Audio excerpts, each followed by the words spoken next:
কেরানীগঞ্জ বোরহানিবাগে উৎসবমুখর পরিবেশে সম্পন্ন হল Borhanibag double fridge cup day night football tournament 2025-26-এর প্রথম সিজন। গতরাতে অনুষ্ঠিত এই টুর্নামেন্টের গ্র্যান্ড ফাইনালে ট্রাই ব্রেকারে ভাগনা সিক্সার্সকে হারিয়ে শিরোপা জিতেছে অমৃতপুর ইউনিক স্পোর্টস।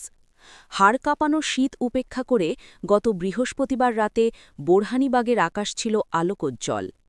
আমাদের একতা যুব সংগঠন ও বোরহানিবাগ এলাকাবাসীর আয়োজনে অনুষ্ঠিত এই ডে নাইট টুর্নামেন্টের ফাইনাল ম্যাচকে ঘিরে স্থানীয় দর্শকদের মধ্যে ছিল উপচে পড়া ভিড়। ফাইনাল ম্যাচে মুখোমুখি হয় শক্তিশালী দুই দল, অমৃতপুর ইউনিক স্পোর্টস বনাম ভাগনা সিক্সার্স। খেলার শুরু থেকেই দুই দল আক্রমণ ও পাল্টা আক্রমণে দর্শকদের মাতিয়ে রাখে। নির্ধারিত সময়ে উভয় পক্ষই বেশ কিছু সুযোগ তৈরি করলেও কাঙ্ক্ষিত গোলের দেখা মেলেনি। ফলে নির্ধারিত সময়ের খেলা গোল শূন্য ব্যবধানে শেষ হয়।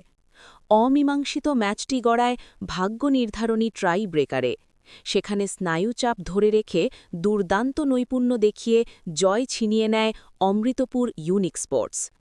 পুরো টুর্নামেন্টটি দক্ষ হাতে পরিচালনা করেন আশিক বিন বশির, এস সালেহীন এবং আবু বক্কর সহ এক ঝাঁক অভিজ্ঞ পরিচালক। ধারাবিবরণীতে দর্শকদের মুগ্ধ করেন জনাব মোহাম্মদ শহীদুল ইসলাম জনি।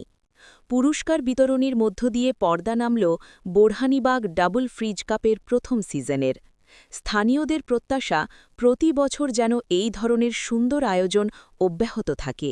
এবং শেষ মুহূর্তে কিন্তু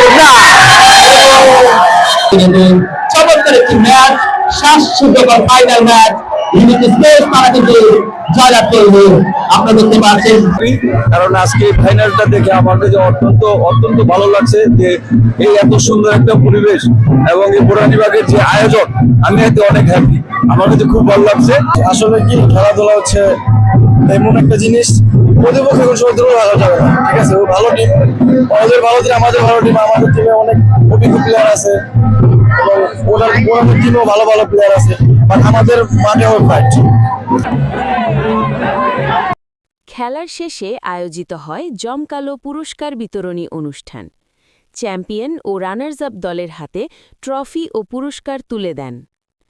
ট্রাইব্রেকারে শ্বাসরুদ্ধকর জয়ের পর অমৃতপুর ইউনিক স্পোর্টসের খেলোয়াড়দের উল্লাসে মেতে ওঠে পুরো বোরহানিবাগ এলাকা। আমন্ত্রিত অতিথিরা বিজয়ী দলকে অভিনন্দন জানান এবং ভবিষ্যতে এমন সুন্দর আয়োজনের ধারা অব্যাহত রাখার আহ্বান জানান।